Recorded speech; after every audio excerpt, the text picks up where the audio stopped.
Nombre, chapitre 30. Moïse dit aux chefs des tribus des Israélites, « Voici ce que l'Éternel ordonne. Lorsqu'un homme fera un vœu à l'Éternel ou un serment en se liant par un engagement, il ne violera pas sa parole, il agira conformément à tout ce qui est sorti de sa bouche. Lorsque c'est une femme encore dans sa jeunesse et dans la maison de son père qui fait un vœu à l'Éternel et se lie ainsi par un engagement, si son père a connaissance du vœu qu'elle a fait et de l'engagement par lequel elle s'est liée et ne lui dit rien, tout vœu qu'elle aura fait restera valable. Tout engagement par lequel elle se sera liée restera valable.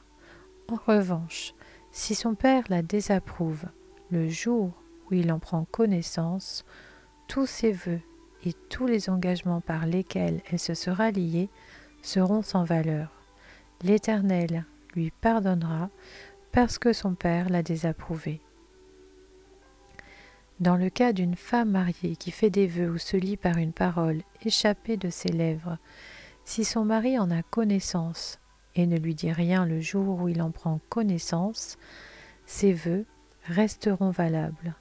Les engagements par lesquels elle se sera liée resteront valables. En revanche, si son mari la désapprouve le jour où il en prend connaissance, il annule ainsi le vœu qu'elle a fait et la parole échappée de ses lèvres par laquelle elle s'est liée, et l'Éternel lui pardonnera. Dans le cas d'une femme veuve ou divorcée, le vœu ou l'engagement, quel qu'il soit, par lequel elle se sera liée, restera valable pour elle.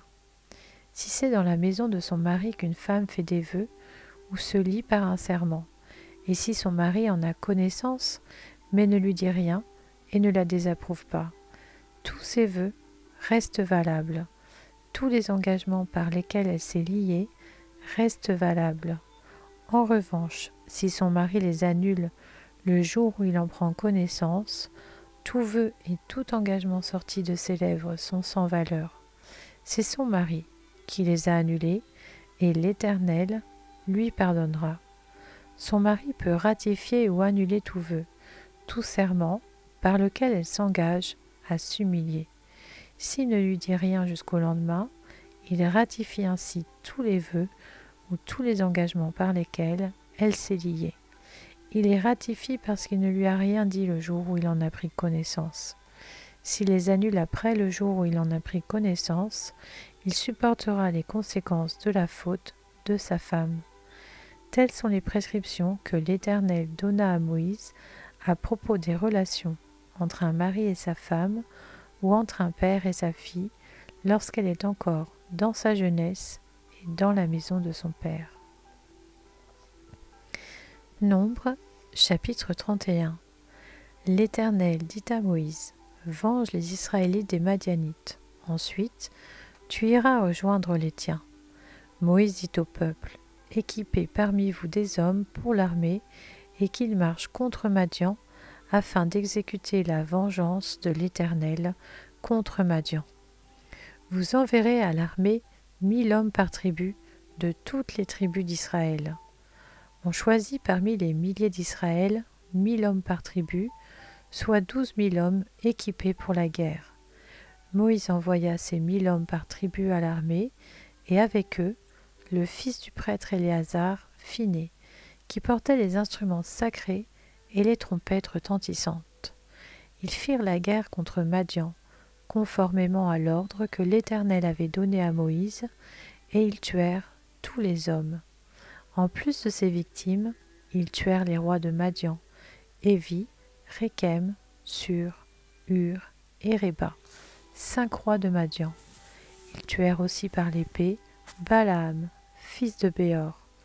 Les Israélites firent prisonnières les femmes des Madianites avec leurs petits-enfants, et ils pillèrent tout leur bétail, tous leurs troupeaux et toutes leurs richesses. Ils incendièrent toutes les villes qu'ils habitaient et tous leurs campements.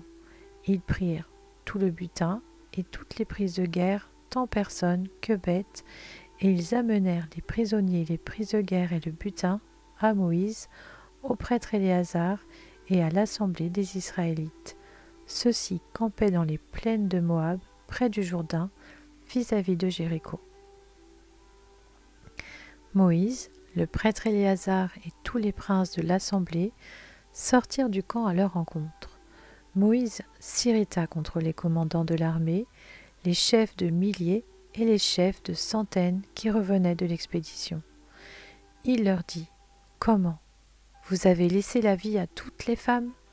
Ce sont justement elles qui, sur le conseil de Balaam, ont entraîné les Israélites à commettre l'infidélité envers l'Éternel dans l'affaire de Péor.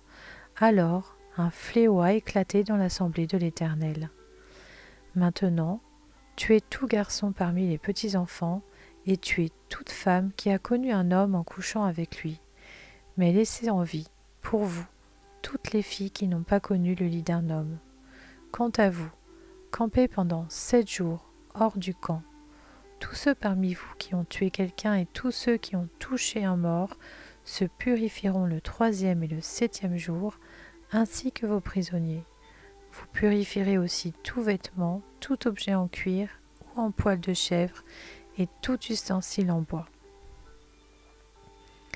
Le prêtre Éléazar dit aux soldats qui étaient allés à la guerre : « Voici ce qu'ordonne la prescription que l'Éternel a transmise à Moïse.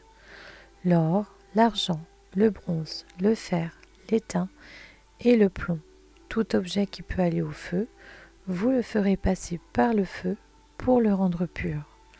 Mais c'est par l'eau de purification que sera purifié tout ce qui ne peut pas aller au feu. Vous le ferez passer dans l'eau. Vous laverez vos vêtements le 7e jour, et vous serez purs. Ensuite, vous pourrez entrer dans le camp. » L'Éternel dit à Moïse : « Fais, avec le prêtre Éléazar et les chefs de famille de l'assemblée, le compte du butin, des prises de guerre, tant personnes que bêtes.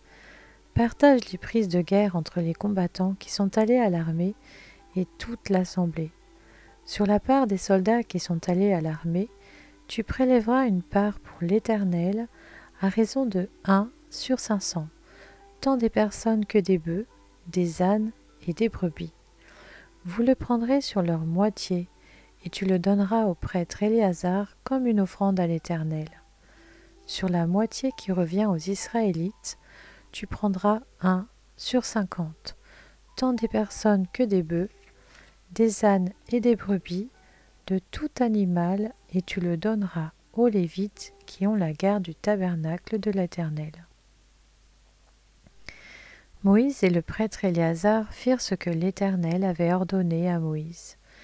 Les prises de guerre, ce qui restait du pillage effectué par ceux qui avaient fait partie de l'armée, consistaient en 675 000 brebis, 72 000 bœufs, 61 000 ânes et 32 000 personnes, des femmes qui n'avaient pas connu le lit d'un homme.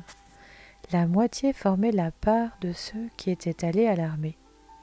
337 500 brebis, dont 675 pour la part de l'Éternel. 36 000 bœufs, dont 72 pour la part de l'Éternel. 30 500 ânes, dont 61 pour la part de l'Éternel. Et 16 000 personnes, dont 32 pour la part de l'Éternel. Moïse donna au prêtre Éléazar la part réservée comme offrande à l'Éternel, conformément à ce que l'Éternel lui avait ordonné. La moitié qui revenait aux Israélites, séparée par Moïse de celle des hommes de l'armée, formait la part de l'assemblée. 330 500 brebis, 36 000 bœufs, 30 500 ânes et 16 000 personnes.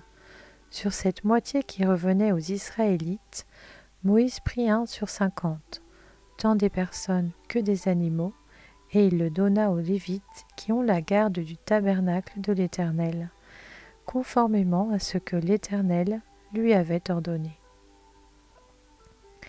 Les commandants des milliers de l'armée, les chefs de milliers et les chefs de centaines, s'approchèrent de Moïse et lui dirent : « Tes serviteurs ont fait le compte des soldats qui étaient sous nos ordres, et il ne manque pas un homme parmi nous. Comme offrande à l'Éternel, nous apportons chacun les objets d'or que nous avons trouvés, chaînettes, bracelets, anneaux, pendants d'oreilles et colliers, afin de faire l'expiation pour nous-mêmes devant l'Éternel. » Moïse et le prêtre Éléazar reçurent de leurs mains tous ces objets travaillés en or. Le poids total de l'or que les chefs de milliers et les chefs de centaines présentèrent à l'Éternel, en offrande faite à titre de prélèvement, était de 190 kilos. Les hommes de l'armée gardèrent chacun leur butin. Moïse et le prêtre Éléazar prirent l'or des chefs de milliers et des chefs de centaines et l'apportèrent à la tente de la rencontre comme souvenir pour les Israélites devant l'Éternel.